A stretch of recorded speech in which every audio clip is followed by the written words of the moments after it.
Stormground is an arena-based, turn-based, hex-based strategy game. High fantasy and massive magic and crazy gods and all this awesome stuff. And this is something that I don't think anyone's ever really seen before in a game. When we were putting together the team for Stormground, the most important thing for us was finding people who were passionate about delivering this universe really well. Warhammer's always been this interesting thing to me because it's something the fans of collect.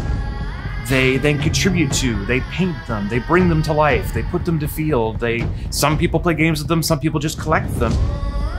They spin their own lore around it and they go to the lore, and it's super exciting because I've never gotten to work with an IP or brand like that before. They're all unique and they're all different. You've got your Stormcast, who are these cool knights, and you got these ghosts who are like creepy bits of rag, you know, with bits of armor on them, floating around, doing their thing. Even though in our game the units might be this big, if you zoom in, those details are there. And we did that because we know that the audience is really attached to that level of fidelity and that level of realization. And we, as fans of this IP, we want to be able to do that too, so that you know that that is the most accurate rendering of that unit that we could have possibly done. So while the combat and the factions were fine, the context for them felt like we couldn't quite marry the epic to the micro. But seeing these encased battles, that was the piece it's like, oh, that's how we structure. We practically group hugged. It was really an excited moment.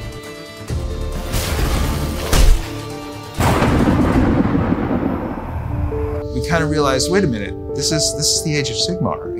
It's unbelievably high fantasy. We all of a sudden realized, you know, we can have a tree the size of a mountain. And what would it look like if we were actually having a battle on a branch that was like the size of a mountain, and an entire city was built on the end of that branch? So rather than presenting, here's this big sprawling map and here's some, you know, spots on it, and say, no, it's a fortress, and you're outside and you're pushing in and you're trying to ascend to the big tower at the end so that you can take down the big baddie. One of the first units that we wanted to try and bring to life in the most genuine way that we could was the Lord Celestin riding the Star Drake.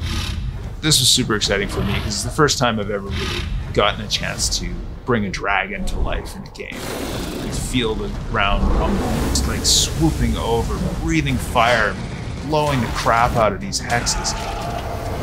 If you're new to the Warhammer universe, you're going to find a bunch of mechanics from other games that are really familiar to you. If you're familiar with Civilization's hex movement rules, you're going to see that there. And if you're familiar with how the draws work in card games for placing your units and how we spend our resources, that'll seem familiar to you.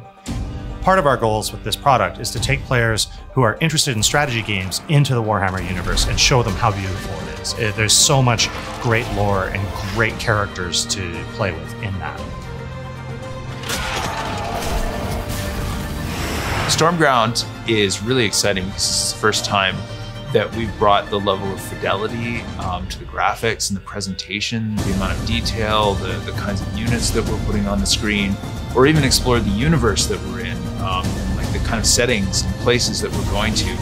We want to create a game where people can jump in, can play, but feel like every little moment counts towards this huge narrative around it.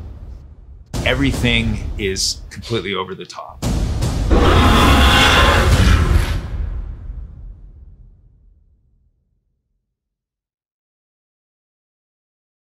PlayStation